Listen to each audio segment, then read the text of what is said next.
Hi, my name is Baileystarcher, and this is the fall semester of 2017 at the University of Charleston, and today I'm going to be presenting my project proposal, which is the Couch to 5K for Kids. The title, I shortened it just to be catchy. It's a C2 5K, and it's something that just really looks cute and something to put on advertising. My project goals are really broke down into 3 main points. I wanted to break them down like this because I think it helps to clear up any kind of misconceptions. But my first one would be to allow a safe environment for children to be active in their community.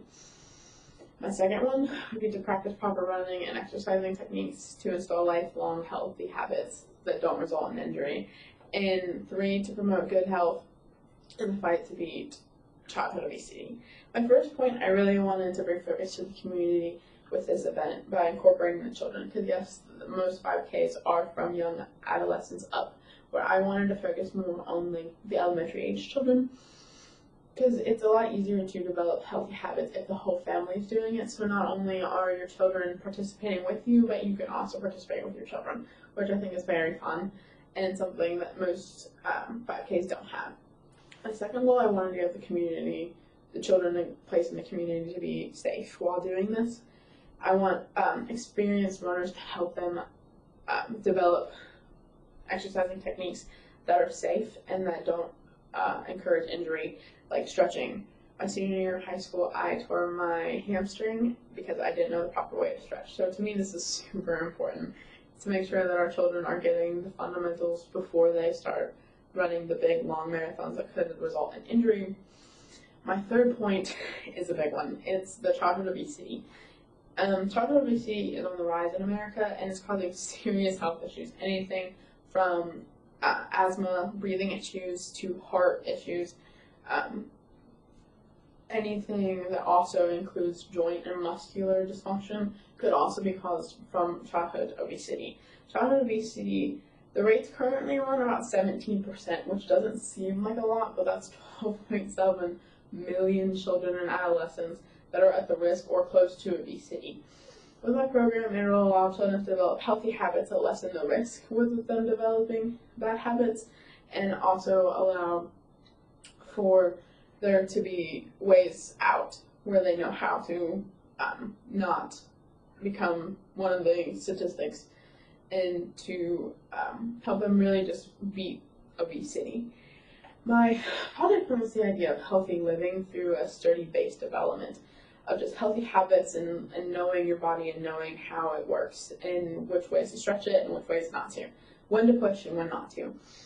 I'm going to do this by using the University of Charleston's liberal learning outcomes, which are also referred to as LLOs, such as citizenship and communication. My program will help children develop these skills by allowing them the freedom to socialize and also begin the process of communicating with new and different people, while also learning to accept differences in people and their backgrounds, which is very important. At a young age, they usually get the people that live around them, which are often people that are just like them or are typical to what they see every day, whereas if we brand it across the entire city of Charleston, you get a little more diversity, a little bit more different backgrounds that you're not, I guess, used to.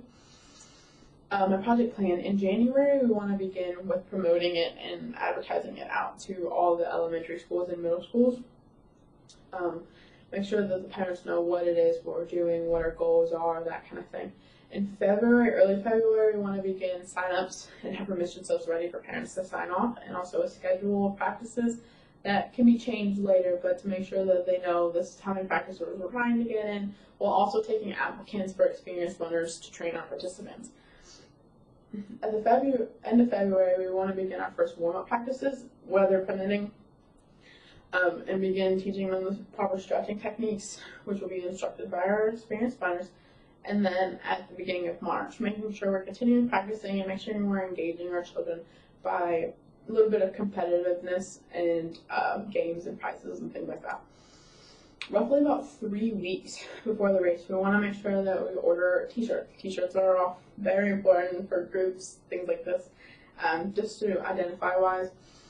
And so we would take sizes and money orders in order to order the shirts on time. About 1 week before we get our t-shirts back, and it would allow us to hand them out, make sure everybody's sizing's okay. We'd order a couple extra just in case, sizing orders go wrong or things like that. Make sure that that's not an issue.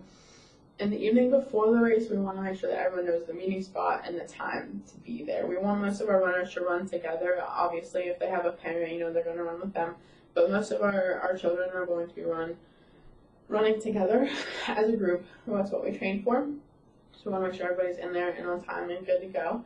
And then the day of the meet, we want everybody to be there at a specific spot, which will be announced later on.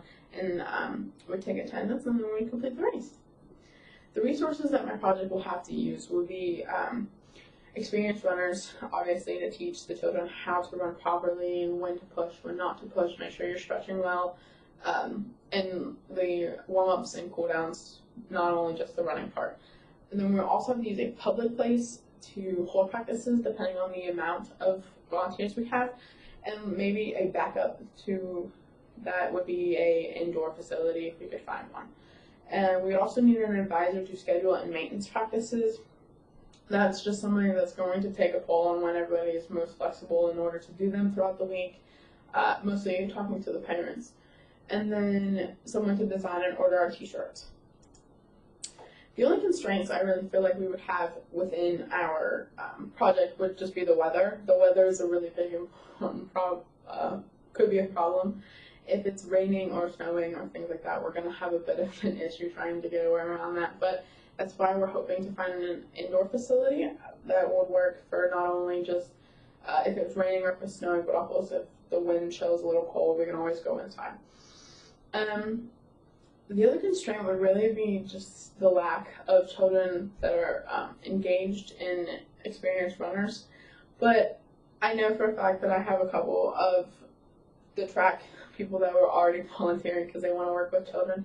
And then the children, I think once we start interacting with the schools, then we'll start getting attention for it, which will allow the children to see what we're doing and hopefully find it fun and interesting. Fixing the problems, like I said, was we would have to find an indoor facility, and the children we would already start to engage, so hopefully the athletes and the non-athletes and the children that are just kind of hoping to become more athletic will help join it and then add to our numbers.